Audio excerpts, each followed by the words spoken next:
tentang permasalahan saya yang satu lagi yang tentang Al Zaitun, kemarin saya diperiksa selama 13 jam di reskrim, lalu ditanya apakah saya merencanakan untuk melakukan atau hadir dalam proses yang di masjid itu, yang ada Shalom Yahudi itu.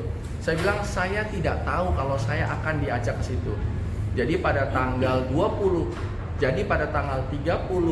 Juli 2022 saya tidak tahu ada acara sebesar itu. Yang saya tahu sehari sebelumnya saya diundang sebagai tamu untuk ulang tahunnya Pak Panji Gumilang, Pak Syekh Panji Gumilang pada saat itu. Saya pikir acara kecil-kecilan.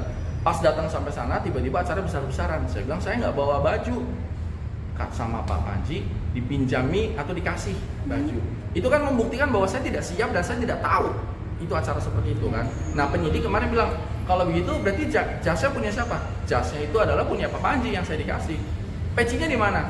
Pecinya ada, tapi pecinya itu ada di staf saya, tuh. Ada barangnya, ada saya udah terkonfirmasi. Maka dari itu bisa jadi dalam waktu dekat ini, bisa jadi kalau penyidik memang menginginkan akan dipanggil kembali saya untuk menyerahkan barang bukti. Kebetulan hari ini barang buktinya saya bawa nih. Boleh nggak barang buktinya mana? Oh iya. Jadi ini jas yang lumayan bikin mumet. Tapi dengan adanya jas ini dipinjami membuktikan bahwa saya hari itu tidak berencana untuk ikut acara.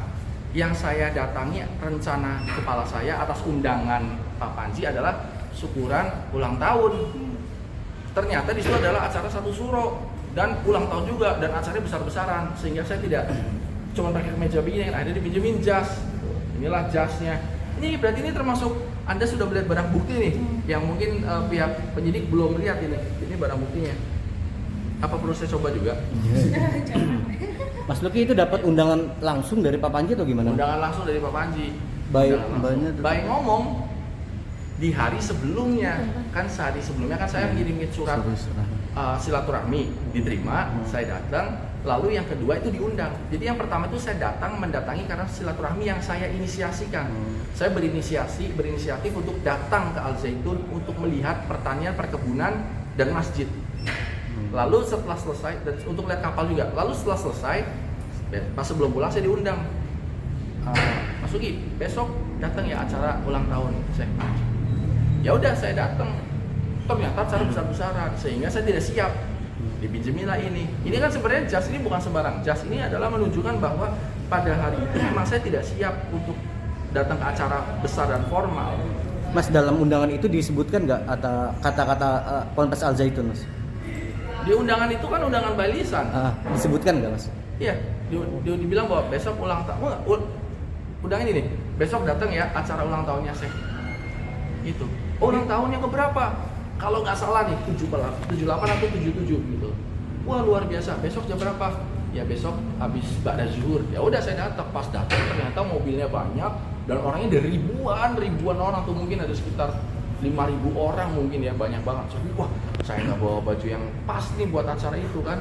Tapi saya udah keburu masuk ke areal itu, areal gerbang besar.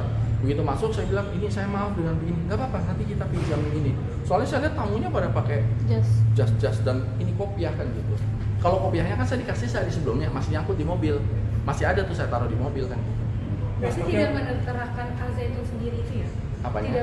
Di undangannya itu tidak menerterakan bahwa itu acara Al Zaitun. Iya karena undangannya kan lisan, jadi nggak ngomong, nggak ada surat undangannya. Jadi cuma ngomong acara ulang tahun Syekh aja. Iya, acara ulang tahun Syekh ya saya datang acara ulang tahun, saya pikir tumpengan keluarga. Ternyata malahan acara besar kan itu. Berarti nggak nyangka dampaknya sama sebesar ini, Mas? Nggak nyangka, ya nggak nyangka banget. Sampai sana yang seperti saya udah ulang-ulang, mungkin pemirsa juga lama-lama bosen gitu, bahwa ya ketika saya diminta berdiri untuk menyanyikan lagu itu, saya juga sebenarnya heran sih, kayak ini apa nih, tapi ya saya jalanin aja. Mas, selama mengikuti acara melihat keanehan-anehan mungkin, Mas? Pada saat di situ sebenarnya nggak ada yang terlalu aneh, cuman yang saya lihat ini tertib sekali, sampai semua orang pada pakai jas, yang peserta ya rapi semuanya gitu. Terus kan saya udah sering keliling-keliling pesantren ya, biasanya kan rada santai orangnya kan itu. Ini rapi, formal dan barisannya lurus-lurus gitu.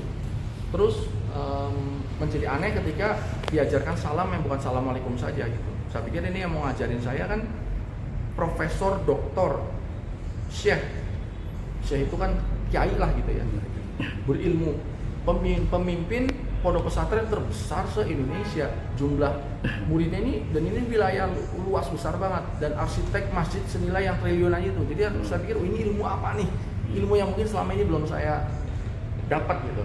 Ternyata bahasa yang saya nggak hafal tuh, Ademu Salum, saya pikir ini bahasa Belanda, karena saya nggak tahu bahasa Yahudi, nggak pernah belajar bahasa Yahudi. Kita pernah belajar bahasa Yahudi? Nggak pernah, jadi kita nggak tahu gitu kalau itu bahasa Yahudi. Yaudah kita ngikutin aja. Terus kenapa mulutnya ikut-ikut? Ya kan diajarin, ya kan disuruh ajarin gitu. Apa nggak kerasa aneh?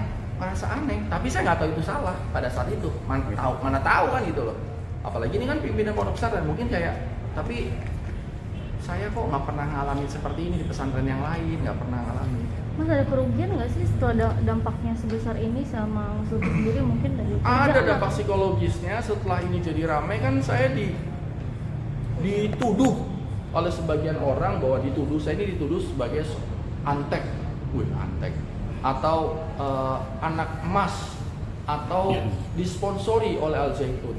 Makanya saya bilang sama penyidik, Pak penyidik coba tolong dilihat transaksi keuangan saya, ada nggak uang masuk, ada nggak saya didonaturi atau apa? Nggak ada sama sekali. Tapi pernah menerima sesuatu nggak dari Al Zaitun? Pernah. Apa? Ya ini.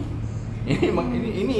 Jadi kalau pernah menerima sesuatu nggak? Ya pernah. Yaitu jas ini sama kopiah. Tapi kalau tawaran kerjaan gitu Mas, jadi gimana? Nggak harus, karena saya jual apartemen jadi susah nih buktinya nih. Ada orang nawar yang murah banget kan itu. Mungkin gara-gara saya disangkain kerja sama Al Zaitun kali ya. Jadi akhirnya yang nawar apartemen saya jadi murah kan itu. Harganya 1,4, dibilang dia nawar cuma 1 miliar kan itu. Karena kebetulan saya lagi butuh duit, ya saya iyain aja kan itu. Malah mukulin agentnya kan itu.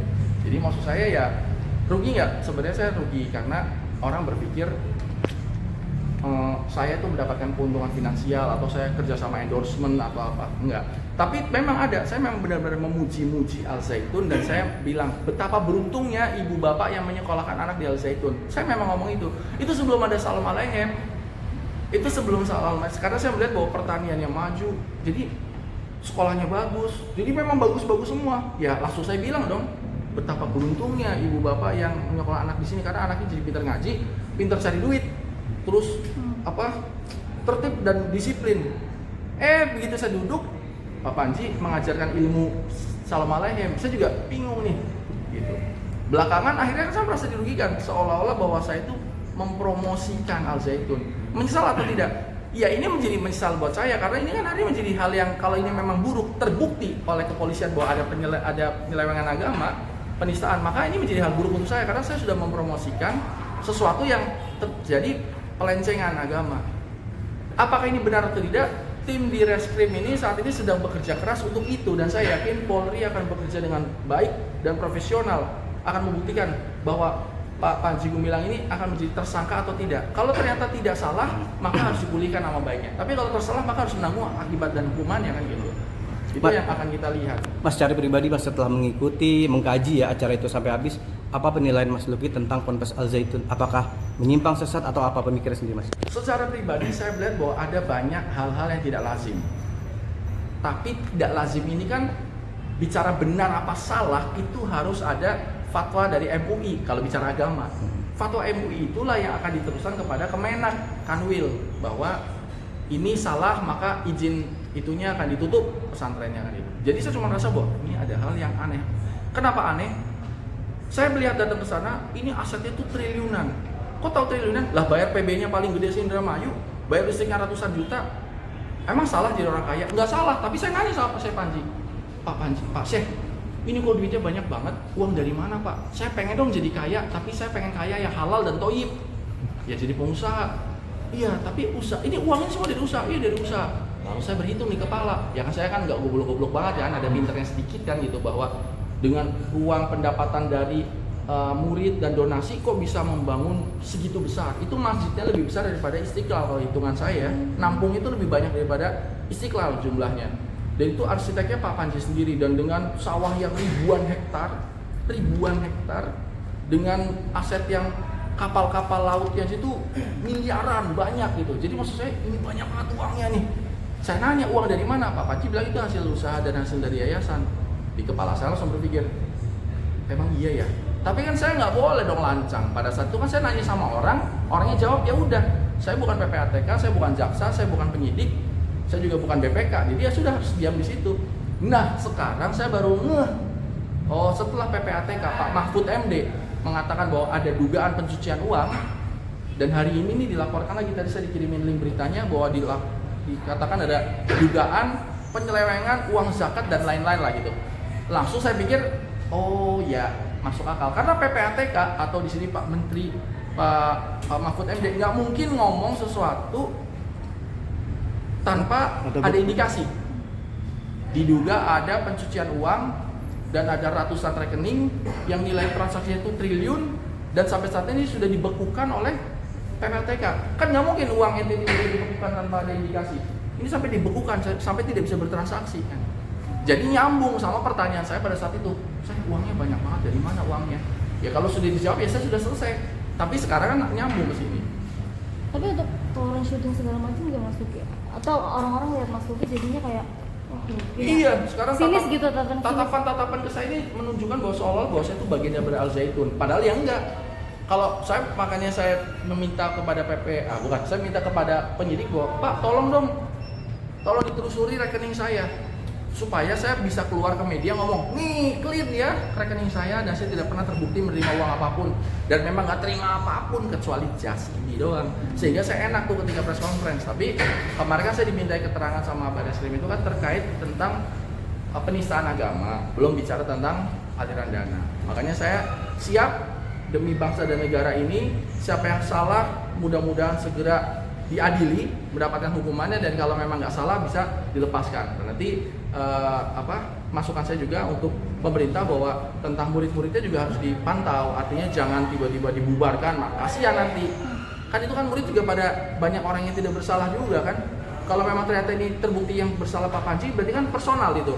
Nanti dicari lagi siapa yang ikut-ikut kan itu. Tapi kalau murid kan mesti kita bimbing, karena itu kan anak bangsa juga. Itu aset bangsa, anak bangsa, dan mereka sedang belajar. Jadi dibenahi kalau memang ternyata ada penyelewengan ideologi, penyelewengan agama, penistaan, maka dibenahi. Kalau dibubarkan nanti mereka pulang ke rumah masing-masing masih membawa kesesatan. Nah, makanya nanti dugaan ini harus dibuktikan, lalu segera sidang dan dinyatakan bersalah atau tidak. Lalu nanti pondok pesantrennya bisa juga dibina, dibimbing oleh pemerintah kan gitu. Maksudnya Bang Jamal, update-nya sekarang Bang Jamal. gimana sih Mas? Kegiatan lagi sibuk apa memang?